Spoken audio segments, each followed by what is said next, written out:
Assalamualaikum warahmatullahi wabarakatuh. Berjumpa lagi dengan saya Nisrina Nurul Insani dalam mata kuliah Pengantar Ilmu Sosial. Pada pertemuan kali ini kita masih mempelajari mengenai disiplin ilmu politik.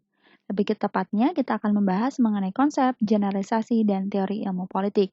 Pada pertemuan minggu lalu kita sudah memahami ilmu politik merupakan ilmu yang mempelajari suatu segi khusus dari kehidupan masyarakat yang menyangkut soal kekuasaan. Secara umum, ilmu politik ialah ilmu yang mengkaji tentang hubungan kekuasaan, baik sesama warga negara, antar warga negara dan negara, maupun hubungan sesama negara.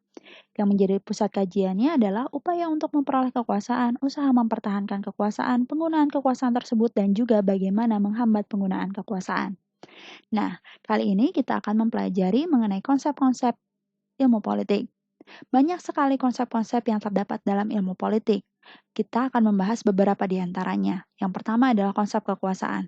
Konsep kekuasaan merujuk kepada kemampuan seseorang atau kelompok manusia untuk mempengaruhi tingkah laku seseorang atau kelompok lain sedemikian rupa sehingga tingkah laku itu menjadi sesuai dengan keinginan dan tujuan dari orang yang memiliki kekuasaan itu.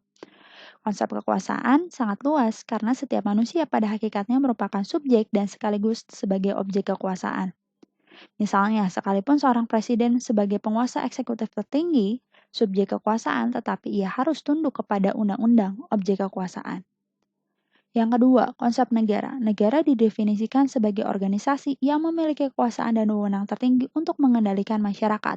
Secara singkat, terdapat dua tugas negara, yakni mengendalikan dan mengatur gejala-gejala kekuasaan yang asosial maupun yang bertentangan satu sama lain supaya tidak membahayakan. Yang kedua, mengorganisir dan mengintegrasikan kegiatan manusia dan golongan-golongan ke arah tercapainya tujuan-tujuan dari masyarakat seluruhnya. Konsep yang ketiga, konsep pemerintah. Pemerintah mengacu kepada suatu kelompok tertentu yang memiliki wewenang untuk mengelola kekuasaan selama jangka waktu tertentu. Beberapa kecenderungan dalam pemerintah yang berdaulat pada masyarakat maju sekarang ini paling tidak memiliki tiga perangkat dinas yang terpisah, yakni yang pertama, peran legislatif untuk membuat peraturan-peraturan, yang kedua, peran eksekutif yang kadang-kadang dicampur adukan dengan pemerintah, bertanggung jawab menjalankan hukum itu, dan dalam masyarakat politik yang sudah maju memainkan peran dominan dalam usulan-usulan peraturan baru.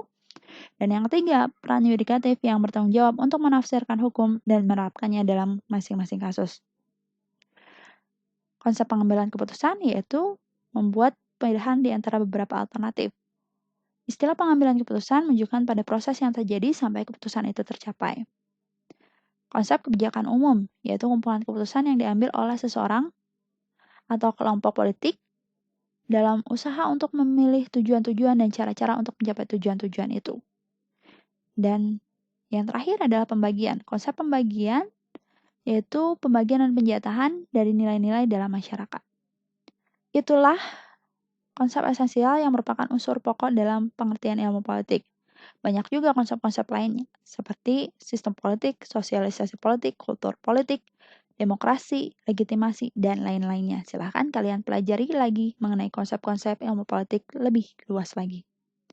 Setelah kita memahami mengenai konsep politik, selanjutnya kita akan mempelajari mengenai generalisasi. Apa sih itu generalisasi? Generalisasi merupakan pernyataan hubungan dua konsep atau lebih. Kadang-kadang dikenal sebagai prinsip-prinsip atau hukum. Nah, generalisasi dalam ilmu politik, menurut Banks tahun 1977, ada 3 generalisasi. Yang pertama, di dalam setiap masyarakat dan lembaga, peraturan dan hukum tumbuh untuk mengendalikan tingkah laku para individu warganya. Para individu biasanya mengalami salah satu jenis hukum apabila penguasa berhasil menangkap mereka yang melanggar hukum. Generalisasi yang kedua, para penguasa cenderung menolak setiap perubahan yang dirasakan akan mengurangi kekuasaan dan pengaruh mereka. Generasi yang ketiga, konflik timbul dalam suatu sistem politik apabila para individu atau kelompok mempunyai tujuan yang bersaing dan mengartikan hukum secara berlainan. Sedangkan ilmu politik lebih memusatkan pada kekuasaan dan kebijakan dengan memahami struktur sosial pada masyarakat. Dan yang terakhir, mengenai teori-teori ilmu politik. Terdapat 3 teori ilmu politik, yaitu teori ilmu politik empiris, yang kedua teori politik formal, dan yang ketiga teori politik normatif.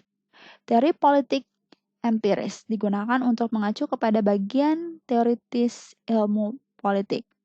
Para ahli ilmu politik tertarik dalam menjelaskan peristiwa-peristiwa politik tertentu, sekaligus tertarik dalam mengembangkan teori-teori yang lebih luas dalam satu payung politik.